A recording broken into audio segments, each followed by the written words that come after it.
Welkom terug. Dit is de verlenging, Kai. Dit is de verlenging. Hier bespreken we alles wat er nog niet besproken is in een tv-uitzending. En zojuist op tv was het een beetje een chaotisch einde. En dat komt omdat er op het laatste moment een bericht van NVV binnenkwam over dat de komst van de Amerikaanse investeerders naar NVV onzeker is. NVV schrijft het zelf op de website. Het heeft ermee te maken dat een van de 2 investeerders door privéredenen mogelijk gaat afhaken.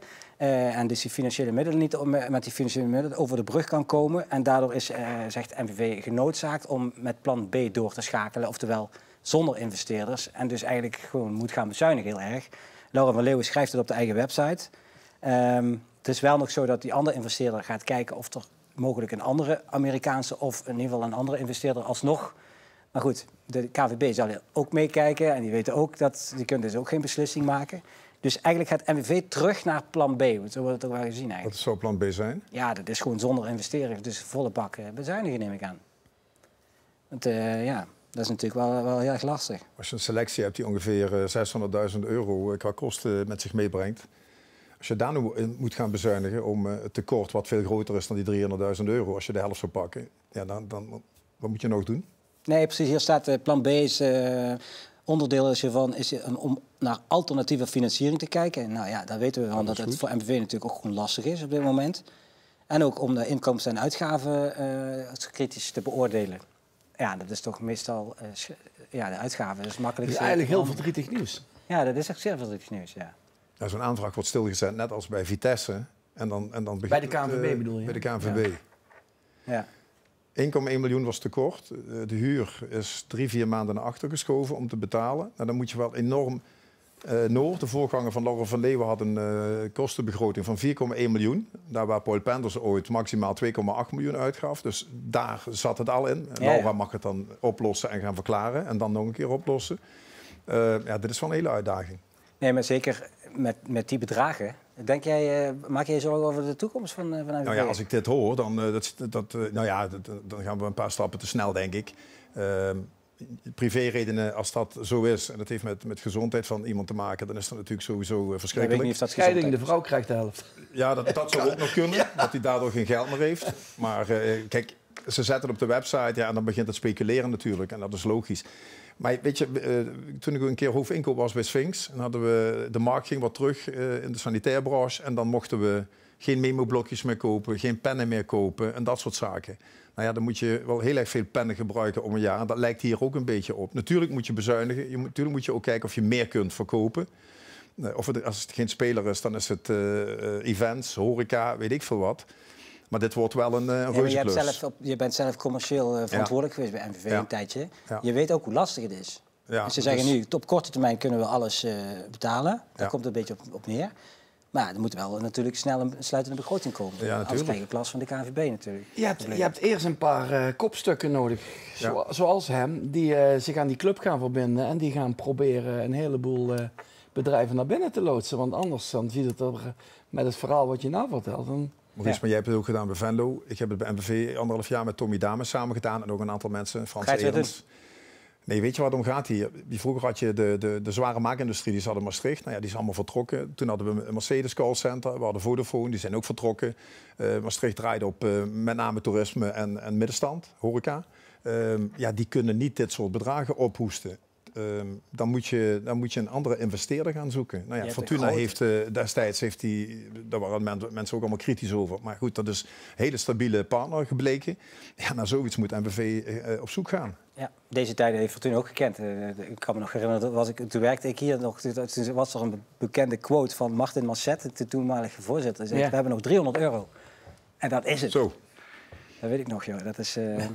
Hoe kijk jij daarna, naar die onzekerheid bij clubs? En nu is het NVV is aan de beurt, maar zo zijn er heel veel clubs in Nederland toch gewoon af en toe eens aan de beurt. Nou ja, voor mij is het natuurlijk heel lastig om op directioneel niveau te gaan kijken. Maar wat je heel erg merkt, althans dat merk ik, is dat clubs die op het hoge niveau onzeker zijn en waar het onrustig is, dat die prestaties van die clubs meestal ook een stuk minder worden op het veld. Kijk naar Vitesse, Volendam, waar het heel onrustig is geweest. Rust is misschien wel een van de belangrijkste dingen die je bij een club kan brengen, zodat het de eerste elftal gewoon zich alleen maar hoeft te focussen op presteren. En is normaal gesproken is dat altijd hetgeen waar het eerste elftal mee bezig moet zijn. Maar als er zoveel randzaken spelen, is het best wel lastig, denk ik. Maar Kai Rust begint met de financiën in orde hebben. Ja, dat klopt, ja. Want ervaar jij die rust zo binnen de club? Ervaar jij wel rust? Ja, op dit moment wel, ja. En ik denk dat het ook weer extra rust brengt dat wij op dit moment toch al op 34 punten staan. En eigenlijk niet meer naar beneden hoeven te kijken. Ja. Dat brengt weer extra rust. En dat kan ook weer ervoor zorgen dat het misschien nog beter gaat straks. Ja. En even de afsluiting van dit blok, want dit is natuurlijk wel een bizar bericht waar we ons ook niet echt op hebben kunnen voorbereiden. Maar hoe moet dat nu verder, denk je? Wat? Ja, Laura zal met de Raad van Commissarissen gaan praten. Onno Hoes, Ernie Brands en de derde, die naam die schiet me nooit te binnen. En vervolgens hebben we een ledenraad. Daar ga je ook met communiceren, want die mensen moeten goed geïnformeerd worden. Vervolgens ga je naar de burgemeester.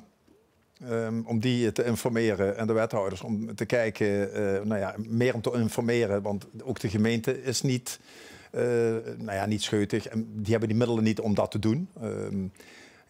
Dus nu moet Laura haar netwerk aanspreken, denk ik. En ook alle mensen die eromheen iets te vertellen hebben, om een partner te zoeken. En dan ben je waarschijnlijk eerder aan een buitenlandse partner, Amerikaans of anders, verplicht om die te gaan vinden. Ja. En op korte termijn. Weet je? En op zijn Engels zeggen ze... Met al die Franse invloeden is die kant op geen partner te vinden. Hadden vroeger samenwerking... hij komt er net vandaan. Met Genk hebben ze samengewerkt. Ze hebben met Standaard samengewerkt. Ja. Maar verder ken ik geen verband. Wat het probleem daarvan is, als je een grote vis wil binnenhalen van buitenland, dat de KNVB nu al een heel seizoen ermee bezig is om die deal met die Amerikanen zover te krijgen. Dat gaat je niet lukken voor volgend seizoen. Dat is uitgesloten. Ja, dan moet er een waterdicht... Nee, dus die kans is klein, maar dan moet er zijn ook... Kijk, in het zakenleven is het heel simpel. Als jij een heel goed runnend bedrijf hebt en je kunt goed aantonen waar je geld vandaan komt en dat het stabiel is, en je kunt dat op een A4'tje schrijven, want zo simpel is het dan wel.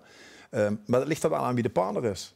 Ja. Als het een of andere exodus, dan gaat daar weer maanden overheen inderdaad. Voordat alle stukken zijn ingediend en bestudeerd zijn. Dus dat wordt een race tegen de klok.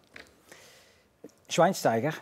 Ken je? Die zegt tegen VI, of zei het niet tegen VI, VI heeft daar een stukje over geschreven, dat Nederland een van de 5 topfavorieten is voor de winst op het EK. Wat vind jij? Waarom lach jij? Ja, wij zijn zo goed om ons altijd in een favorietenrol te manoeuvreren, wat nergens op gebaseerd is. Ja, je kunt ook meteen zeggen, je bent het allerslechtste van... Als Nederland mogen we blij zijn dat we mee mogen doen. Nou zeg. Nou, kom op. We hebben toch door de jaren bewezen wij zijn een subtopper in Europa. Een subtopper. En als wij een hele goede dag hebben, kunnen we een keer van een topper winnen. Maar zie je ons structureel van Frankrijk, Spanje, Engeland... Top 5. Nou ja, morgenavond. Top 5, hè? Ja, top 5 vind ik ook niet echt... Dan ben je niet heel erg de favoriet aan het aantonen, toch? Nee, precies. Is wel heel breed. Top 5 is top 5, ja. Ik vind Nederland wel een outsider. Maar buiten landen als Frankrijk, Spanje, Engeland... Frankrijk, Engeland. Duitsland. Vind ik de 2 topfavorieten. Duitsland wint met 2-0 in Frankrijk. Ja. Ik weet niet wie gespeeld heeft enzovoort. Nu, morgen kunnen we zien... Ja, zeker. Kun je wel... Ik sta er niet van te kijken als wij morgen in Duitsland winnen. Ja, dan zijn we bij de top 5 van de favorieten. Ach, schat. Nee, op een toernooi is het altijd anders. Ja. Zie je voor jezelf nog een rol in Oranje? Nee, niet... Is dat een belachelijke vraag? Hopelijk in de toekomst ooit. Dat is natuurlijk een droom. Alleen... realistisch gezien is dat nu veel te ver van mijn bed. Nee, tuurlijk. Ik moet nog terugdenken aan dat... Wat was het? EK met Marco van Basten. 2008. Als bondscoach. Ja. Wij speelden 3 groepswedstrijden. Die waren fantastisch. Ja. We waren al Europees kampioen. We moesten naar de achtste even Rusland nog uitschakelen. En dan ga je... Dat heb ik met Nederland. Wij kunnen dat niveau wel aantikken, maar nooit over het hele toernooi. Oké, nou, bedankt voor die leuke, fijne, inspirerende woorden. Dan koop ik die nieuwe tv, maar niet bij de Mediamarkt. Dan laat maar zitten. Gelukkig zijn we op YouTube en niet op tv. De aanbiedingen komen weer dadelijk. Ja, precies. Wil iemand nog terugkomen op die 7... Want dat is toch wel bijzonder, 7 goals van Willaert. Heeft Miedema toch ook wel eens gedaan? Miedema? Ja, niet in de je volgt het damesvoetbal niet, hè? Vrouwenvoetbal. Nee, niet in de Nederlandse competitie. Dit is een record. Ah, oké. 5 was het vorige record. En dat had zij ook al, samen met 2 anderen. Treffen jullie elkaar wel eens, zo de vrouwen? Ja, ik heb toevallig vandaag gezien. Want vandaag zijn er ook clinics in en rondom Sittard en omstreken. Waar spelers dan bij amateurclubs, bij jeugdelftallen langs gaan. En dat zijn altijd een mix tussen aantal damespeelsters en een aantal... Jij was ook aan de beurt vandaag. Sorry? Jij was ook aan de beurt vandaag. Ik heb dat vorige week gedaan. Nee, ik hoef geen clinic te geven hier, nee. Maar nee, je kent het hondje van haar? Nee, dat niet. Weet je niet hoe die heet? Daar maken we hier wel een grapje zo. Nee, dat is echt... Hondje heet Jean-Marie Waf. Oh. Na Jean-Marie Faf genoemd. Ja, dat snapte ik, ja. En jij hebt ook zo'n klein hondje, heb jij, hè? Ik heb ook een hondje, ja, klopt. We zagen een foto van... met de bal. Met de bal. Ja, precies. Ja. Waar staat de bal eigenlijk? Wij hebben een soort kast naast de keuken. En daar heb ik ook alleen Speler van de Maand trofee neergezet. En daarnaast de bal neergezet. Dat ben je ook nog geworden. Ja. Niet te geloven, man. Ja, maar oké, goed. Ik wilde zeg maar, wat wil je kwijt? Nee, zeg het nou. Ja, ik vind het... Maar het is wel jammer dat bij Fortuna gaat het nu... maken ze die... Ze gaan ook naar de bekerfinale, hopelijk. Mm. Maar de vrouwen. Er zijn wel veel speelsters die vertrekken. Daar gaat echt wel wat veranderen. Dus, maar waarom vertrekken die?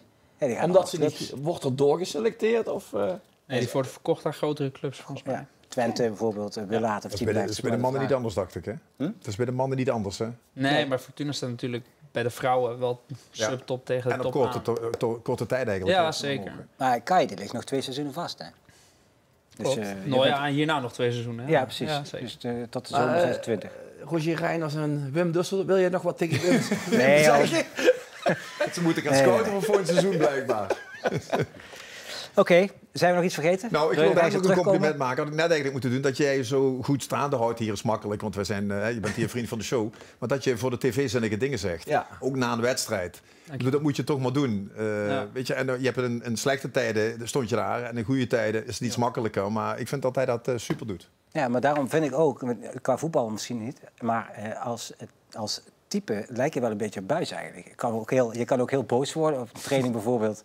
Ik hoorde in een interview op Radio 1 dat je tegen een paal trapte omdat de assistent-trainer een beslissing maakte in een wedstrijd waar je het niet mee eens was. Je kan ook, en dat heeft Buijs ook wel. Maar wel bespraakt als de camera's aan zijn. Zeg maar. Ja, maar dat is niks zo irritant als een trainer die een verkeerde beslissing maakt. Bij een train.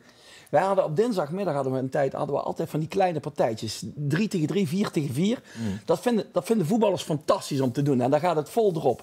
Maar de verliezende partij, die moest sprintjes doen. Dus als jij op het punt staat om 3-2 de winnende binnen te schieten... en je wordt van achter neergehaald... en je hebt een trainer die niet fluit... omdat hij zoiets had, jullie moeten dat zelf maar regelen... en die spijkerman... En aan de andere kant gaat hij erin. We hebben volgens mij nooit die dinsdagmiddagtraining afgemaakt. Er was altijd oorlog. Nou ja, dat is het dus een beetje. Precies, ja. Oké, goed zo. Dan gaan we nog even naar het spoorboekje. Even kijken welke wedstrijden er komend weekend gespeeld worden. Vrijdag VVV Top, NAC MVV. Zaterdag tegen concurrent Sparta uit, Fortuna. En maandag is Roda aan de beurt tegen Jong PSV. Want dat is een rechtstreeks concurrent, hè, Sparta. Ja. NAC heeft de Limburgse maand. Ja. 3 Limburgse clubs achter elkaar. Ja, precies. We hebben 2020 gehad. Ja. Of voor VVV. Goed zo, dit was hem online. Maandag zijn we er weer met nieuwe gasten op LN Televisie. Bedankt.